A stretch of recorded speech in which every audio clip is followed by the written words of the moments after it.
할렐루야. 지난번에 이어서 고린도전서 12장에 나오는 성령의 9가지 은사에 대해서 이제 하면서 한 가지 한 가지 9가지 은사가 어떤 은사가 있고 그 은사가 무엇이고 어떻게 사용하고 사용할 때 어떤 능력이 나타나는지 우리가 같이 좀 보기를 원합니다.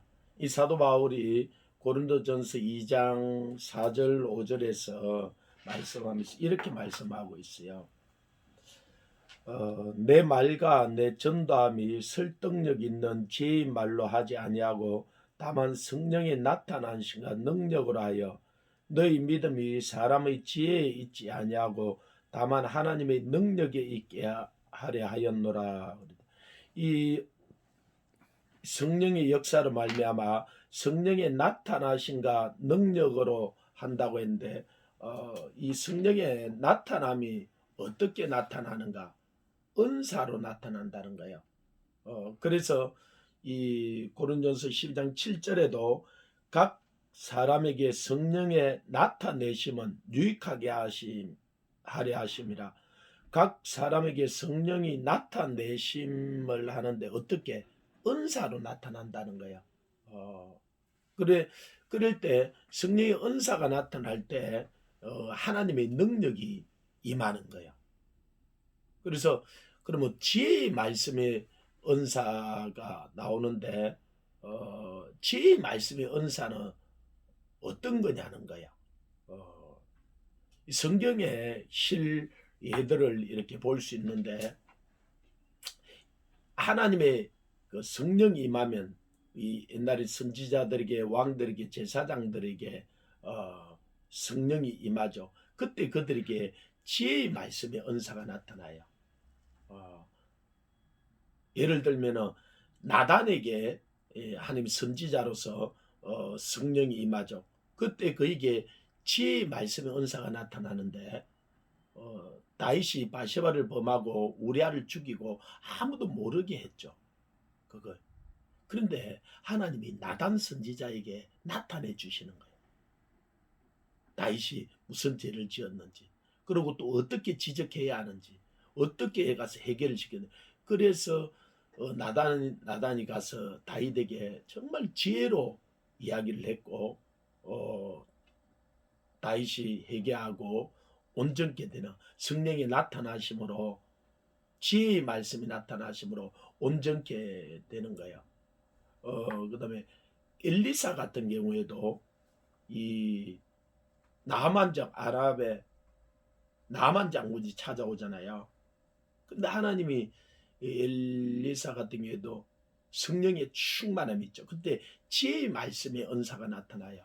그래서 뭐라고 이야기하냐면은 나만은 와서 자기의 그 나병 당치에 손을 얹고 막 흔들면서 이렇게 기도를 해줄 줄 알았어요. 근데 하나님의 성령이 나타나면 어떻게 나타나냐면은 요단강물에 가서 그냥 7번 씻고 가라는 거예요. 나와보지도 안 하고요. 자기 종을 통해서. 그러니까 나만이 막 화를 내잖아요. 그런데 나중에 나만이 그 말에 순종하고 요단강물에 가서 7번 잠갔을 때 깨끗하게 낫는 거예요. 그럼 그걸 엘리사는 어떻게 아느냐는 거예요. 그 사람들이 그게 성령의 지혜의 말씀의 은사라는 거예요. 성령의 지혜가 임하여서 그걸 알게 하는 거예요. 예수님께도 그런 일들이 일어나는데 예수님이 요한복음 4장에 보면 수가성이라는 곳에 가서 이 남편 5 있는 여인을 만나요. 우물가에서. 그래서 네 가서 남편을 데려오라고 할 때 나는 남편이 없나이다고 그 여인이 거짓말하지. 그때 예수님이 내 말이 참되도다. 내 남편이 이전에 5이 있었고 지금 6번째 사는데 그 사람도 네 참 남편은 아니다. 이 여자 깜짝 놀라는 거예요. 자기 남편 5이 있으면 어떻게 아느냐. 이런 것을 지혜의 말씀이 은사라 그러는 거예요. 또 예수님이 그 여리고성에 들어갔을 때 그 삭개오라는 이 세리장이 키가 작아서 예수님을 볼 수가 없으니까 뽕나무, 돌무화과 나무 위에 올라가죠. 근데 예수님이 지나가다가 쳐다보고는 나사로야 내려오라 그래요. 그러니 아니 그 나사로인지 어떻게 알아요? 이런 걸 지혜의 말씀의 은사라 하는 거야. 나중에 이 사도들에게도 사도행 2장에 성령이 임하고 나서 그런 일들이 일어나죠. 베드로에게도 그런 일들이 일어나는데 나중에 예루살렘 성에 복음을 전가하고 3,000명 5,000명씩 돌아오고 이 바나바가 자기 땅을 팔아서 주고 사도들이 그걸 인정을 하고 건의자라 이렇게 해서 세워주죠. 그리고 그걸 봤던 이 아나니와 삽비라가 자기도 그렇게 그 예루살렘 교회 인정을 받고 장로로 어떻게 보면은 자리를 한 자리 차지하고 싶어서 자기 땅을 팔아가 드리고 싶은데 욕심이 생겨서 반을 숨기고 반만 드리면서 자기 땅 판 게 다다 그러죠. 근데 베드로가 왜 하나님을 속이냐고, 왜 하나님이 영을 속이고 예수님을 속이냐고, 하나님 앞에 거짓말을 하는 거라고. 근데 베드로가 어떻게 아나니와 삽비라가 그 재산 절반을 숨긴 걸 알겠어요. 이걸 알게 하는 것이 지혜의 성령님. 그래서 이걸 뭐라 그러는 지혜의 말씀이 은사라 그러는 거예요. 이거는 성령이 충만하게 임할 때 하나님께서 지혜의 말씀의 은사를 주는 거예요. 우리가 산에 가서 기도할 때 그런 적이 있어요. 우리가 좀 캄캄한 데 앉아 가서 우리가 좀 어두운 데서 그 말, 제가 그날 요한복음 2장 말씀을 전했어요. 그래서 예수님이 물을 포도주로 바는 사건인데 마리아 그랬을 때 마리아가 그 종들에게 이분이 무슨 말을 하든지 순종하라 그래요. 그래서 예수님이 그 돌 항아리에 물을 채우라 근데 그들이 아기까지 채우고 그 말씀을 전하면서 우리가 언제 기적이나 하나님이 무슨 말씀을 하든지 우리가 순종하면 역사가 일어난다 그랬어요. 그래서 그때 말씀을 전할 때 사람들이 10명이 올라왔는데 한 목사님이 이렇게 올라왔어요. 근데 그 목사님이 뒤에 그런 이야기, 제가 그 말씀을 전하고 돌아서서 그 목사님에게 갑작스럽게 목사님 어디로 가려고 합니까? 목사님 자리를 지키세요. 그러면서 제가 1시간이나 넘게 그 목사님에게 목사님 지금 하고 있는 사역을 그대로 하라고 자리를 지키시라고 막 이야기를 한 거예요. 그러고 이제 그날 예배를 드리고 우리가 기도하고 내려왔는데 그 목사님이 그러고 한 2, 3일 그 기도 모임에 안 올라오셨어요. 근데 3일 뒤엔가 올라와 가지고 예배를 마치고 나니까 그 목사님이 저보고 묻는 거예요. 목사님 제가 물어볼 게 있어요. 제가 그 이 사역을 접고 다른 데로 가려고 하는 걸 어떻게 알았냐고. 그리고 저는 잘 모르니까 제가 뭘요 이렇게 이야기를 하니까 그날 자기가 이제 올라오면서 그 전에 이제 교회를 이분이 고시 공부도 하고 똑똑한 분이세요. 또 큰 교회도 있었고. 그래서 청춘의 꿈을 안고 부산에 교회를 개척을 했는데 4년 동안 이분이 정말 성실한 분이고 전심을 했는데 교인이 2명밖에 없는 거예요. 그러니까 이제 도저히 개척교회를 더 못하겠다. 이제 그래서 다 접고 좀 큰 교회로 담임 목사로 가려고 이제는 모든 걸 정리를 하고 이제 원서까지 다 써가지고 저쪽에서 오라 그러고 내려고 이제 마지막으로 우리가 그 기도하는 걸 알고 산에 가서 한번 기도하고 가시려고 이분이 올라온 거예요. 그런데 그 예배를 마치고 나서 제가 돌아서서 목사님 어디 가려고 합니까? 자리를 지키세요. 그러면서 1시간 동안 제가 이야기를 한 기억은 나요. 그래서 그 목사님이 그렇게 묻는 거예요. 자기가 원서를 써가지고 거기 내려고 하는 걸 내가 어떻게 알았느냐는 거예요. 나는 모르는 일이에요.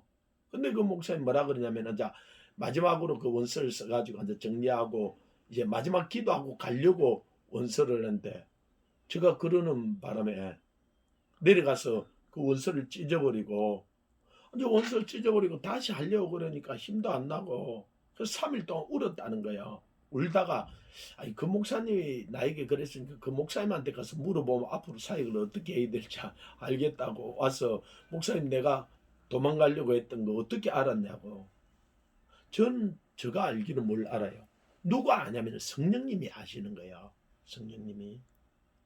그래서 그 성령님이 그 시간에 저에게 저 입을 통해서 어, 그분의 속에 있는 걸 드러내는 거죠. 그걸 뭐라 그러면 지혜의 말씀의 은사라는 거예요. 그래 나중에 그 목사님이 그 인도 그 교회 짓는데 그 사모님이 처녀 때부터 모아는 3천만 원을 헌금을 하게 되었고 인도에 지금 그 교회가 몇백 명이 이렇게 모여지는 교회로 성장을 하고 그 목사님을 통해서 하나님 놀라운 일들을 행하셨죠. 이 땅에서는 우리가 뭐 지금 우리 교회에 얼마 모이느냐 그게 문제가 아니라 정말 하늘의 상급으로 그 목사님에게 쌓아 주시겠죠. 그래서 하나님은 이 세상에 있는 모든 것을 아세요. 근데 우리는 우리가 보고 듣고 알고 있는 이상을 모르잖아요. 그래서 하나님이 필요할 때 지혜의 말씀의 은사를 우리에게 더하여 주는 거예요. 그래서 우리가 성령으로 충만해 있어야 된다. 성령으로 충만해 있으면 그 상황과 환경이 됐을 때 하나님이 마땅히 할 말을 주셔요. 저는 많은 사람들을 만나고 또 설교를 이렇게 수없이 하지만은 제가 할 때마다 반드시 그런 기도들을 해요.